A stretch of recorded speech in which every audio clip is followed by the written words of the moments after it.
Hi everybody, this is Sam with Python Basics, and in today's video we're going to be looking at why did I use not false in a while loop. So this question comes from the YouTube channel's comment section. So if you're new here, thanks for joining us. This is what we do micro videos, and I love answering questions. So what this question was associated with was the bisection search algorithm. So what I was doing was, it was where we were thinking of a number and we wrote a program that it was going to guess, that it was going to then guess our number. So what I had to do was I had to take in some variables, but the way that I wanted to do this, and I went back and watched the video and I went right past it. So this is the way I want you to think about it. And the viewer diagnosed this properly. This is true because whenever we have any sort of scenario, a while loop, an if, an elif, any of those scenarios, the condition has to be true to be done.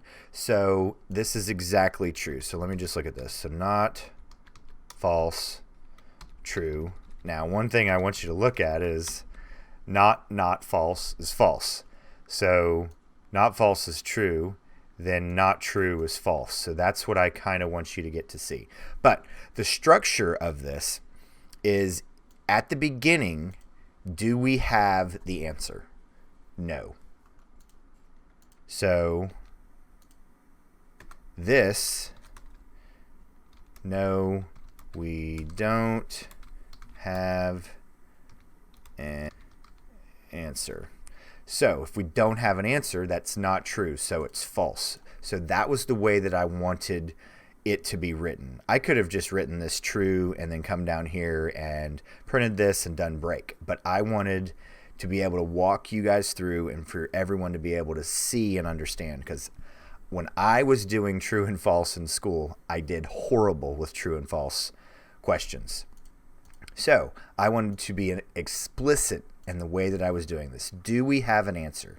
Have we made this guess correct? Has the guess and what I guessed equal? So no.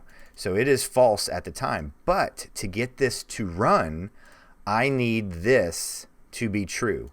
And as we found out over here, the way that I can make something true is I just add a not. So that was the way that I laid this out. And it's a great question because I can go through things and explain things too quickly. So I just can't say thank you enough, because if you have a question, please ask it, because there is someone else out there with the exact same question. And I need you guys to help out the community, the channel, help me out, because I am aware that my thoughts just go so fast. It makes perfect sense to me, but I may not explain it well enough for everybody to get it. So let's recap here.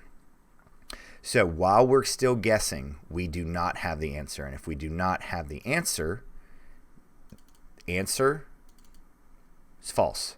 But to continue the while loop, I need this to be true.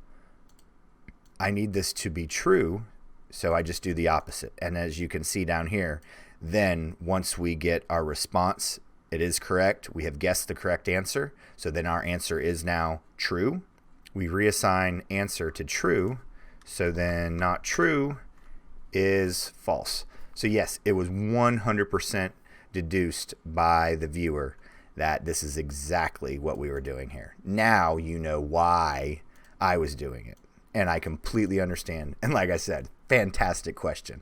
So please make sure you are jumping over to the Discord server down below. Somebody is always active there. We have an awesome admin and a moderator and quite a few very active members. But you can always use the comment section to drop any questions, video requests, if you want to do it there. But as always, guys, thank you so much for watching. Stay tuned, and we'll see you next time. Bye, guys. Hey, guys. Thanks for joining us today. I hope you really enjoyed today's video. And if you haven't, check out this video right here or this one right down here. And most important, make sure you're hitting this subscribe button and the notification bell. Thanks again for joining us, and we hope to see you next time. Bye, guys.